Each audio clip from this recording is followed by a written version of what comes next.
This is not a joke. This is not some sort of shock headline. This is an actual fact. Washington is actually preparing for World War III. The halls of Congress are echoing with those very terms.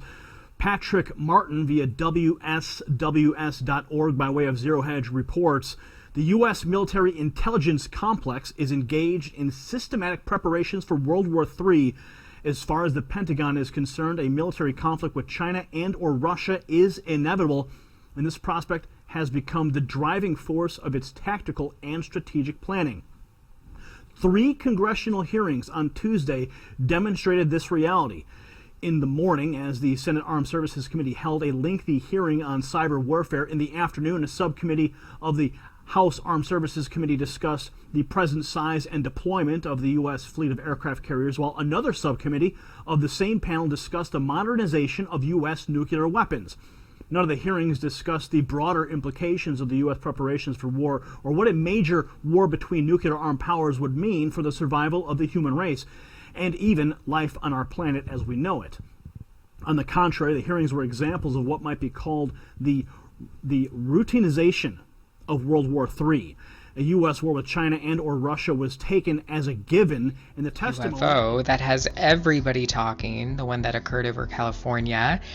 As you know, there were several celebrities that put this up on social media. They put it up on Twitter. They were talking about it. And of course, CNN got a hold of this and all the major news networks. And suddenly everybody's talking about the blue UFO over California. And it wasn't shortly after that that the Navy came out and said, no, this is a part of a weapon that we're actually testing called the Trident II missile. What they neglected to tell you is that is a nuclear missile. But they did say that this was an empty missile. It wasn't armed or anything like that. So it was perfectly safe what they did, or so we think it is. Well, what's interesting about this launch is that, first of all, everybody freaked out about this when one day prior, this exact same blue halo showed up over parts of Texas. Several photographs were taken, and a person actually taped this event and put it up on a UFO blog. Well, the media never talked about that. They just were talking about the California situation. Well, back in September, on September 2nd, there was another one of these blue halos that formed over Miami.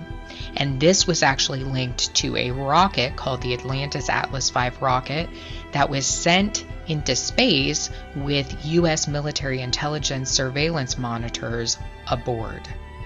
So there really seems to be a military element to these blue UFOs that are showing up over these various states.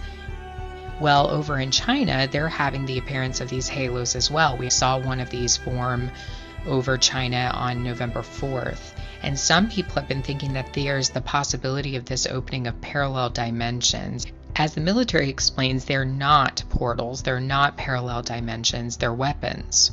They're sending weapons into space. And it appears it's not just the United States. China is also sending weapons into space. So what's going on? Why did the United States launch a test run, or so they say, of the Trident II intercontinental ballistic missile, and they sent it into space? What's the purpose? What's the reason for doing this? Why just a day prior did we see the exact same thing happen over Texas?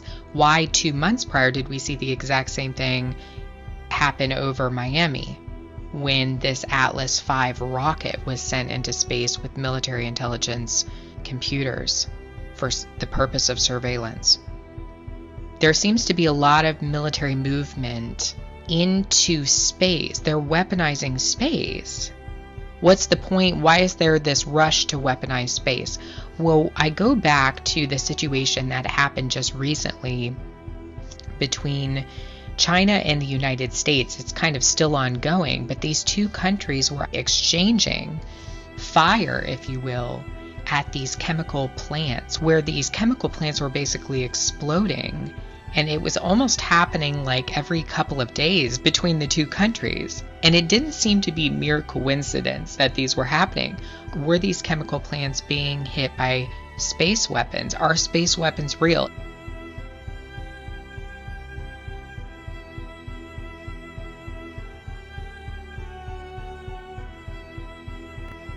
There is a lie being told to everyone that the weaponization of space is now first being based upon the evil empire, the Russians. There are many enemies, he said, against whom we're going to build this space-based weapon system, the first of whom was the Russians, which was existing at that time. Then there would be terrorists. Then there would be third world countries. Now we call them rogue nations or nations of concern. Then there would be asteroids.